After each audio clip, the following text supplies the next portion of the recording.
Wiper voice YouTube channel நேயர்களுக்கு அன்பான காலை வணக்கங்கள். என்ன கவிகளே, ஆக்சுவலா முக்கியமான டாபிக் என்ன? இன்னைக்கு ஒரு பக்கா டாபிக் இருக்குது.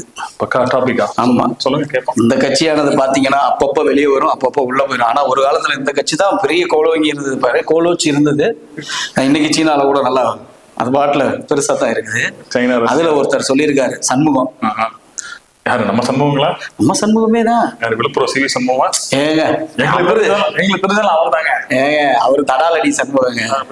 இவர் குண்டாங்குதிரி சண்முகம், மார்க்சிஸ்ட் கம்யூனிஸ்ட்ல இருக்காரு அவரு. ஆமா ஆமா, அதுல ஒரு சண்முகம் இருக்காரு. அவரு என்ன சொல்லியிருக்காருன்னா, எடப்பாடி பழனிசாமியை பார்த்து கேட்டிருக்காரு. என்ன கேட்டிருக்காரு? முழுமையாக இவர் பாஜகவை மாறிவிட்டார் அப்படின்னு சொல்லியிருக்காரு. உண்மைதான். நீங்க முழுமையா உங்க கட்சியை கொண்டு போய் திமுக அழகு வச்ச மாதிரி அவங்களும் அந்த மாதிரி வேற என்ன பண்றது சொல்லிதானே ஆகணும். அப்படி இருந்தாலும் கூட்டணி கட்சி நாங்க எதிர்த்து போதான் சொல்றாங்க. இவங்க என்ன ஒரு சீட்டுக்கு 2 சீட்டுக்கு திமுக போய் முட்டிட்டு நிக்கிறாங்க. 25 கோடி போனோட கை மாறி இருக்கு.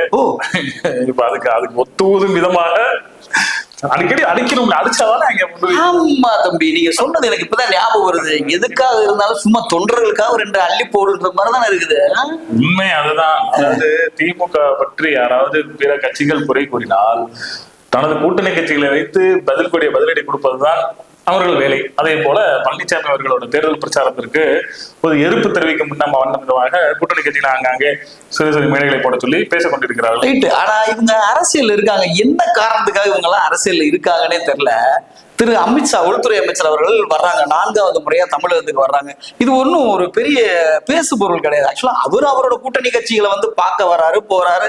இதுல இவங்களுக்கு என்ன பிரச்சனை? அதாவது அதுதான் கவிஞர்களே, பயம், வேதனை, என்ன பயம். அமித்ஷா பயம். என்ன பயம்னா, எங்க ஒற்றுமை நம்ம உடைச்சு விட்டு நமக்கு கிடைக்கிற 1-2 கிடைக்கணும் பண்ணிடுவாங்களோ அப்படின்னு ஒரு பயம்.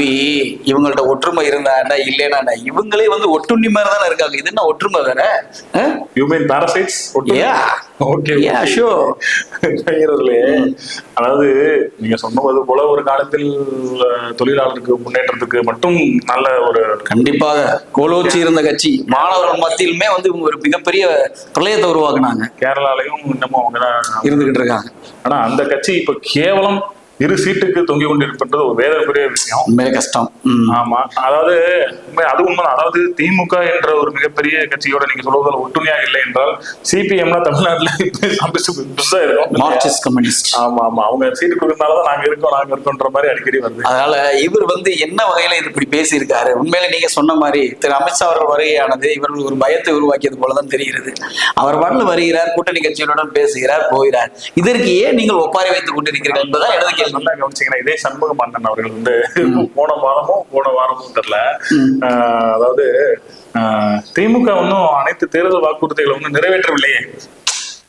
அதுக்கு செய்தியாளர் கேட்கிறாங்க, 99.95% தேர்தல் வாக்குறுதிகளை திமுக நிறைவேற்றி விட்டது, உங்களுக்கு கருத்து என்னன்னு கேட்கும்போது, இதுவரை எனக்கு தெரிஞ்ச திமுக எந்த முழுமையாக தனது தேர்தல் நிறைவேற்றவில்லை என்று வாயை உயர்த்தி பேசிய சண்முகம். ஆமா ஆமா, இவரு கூட கேட்டாரு இல்லையா, நீங்க மாசத்துக்கு ஒரு கரண்ட் பில் கட்டுறீங்கன்னு கேட்டாரோ? புரியுதா? ஞாபகம் இருக்கா உங்களுக்கு? இவருதான் அது. வாங்க சாமி, உங்களை தான் முதல்ல கூப்பிடுறோம். வடிவேல் சொல்ற மாதிரி அது வேற வாய், இது வேற வாய்.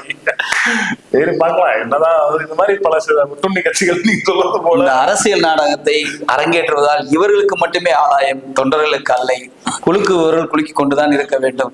மேலெலும்பு வருவதற்கு வாய்ப்புகள் இல்லை. தயவு கூர்ந்து நீங்கள் கண்டிப்பாக தொண்டர்கள் தான் இதை யோசிக்க வேண்டும். நன்றி, வணக்கம்.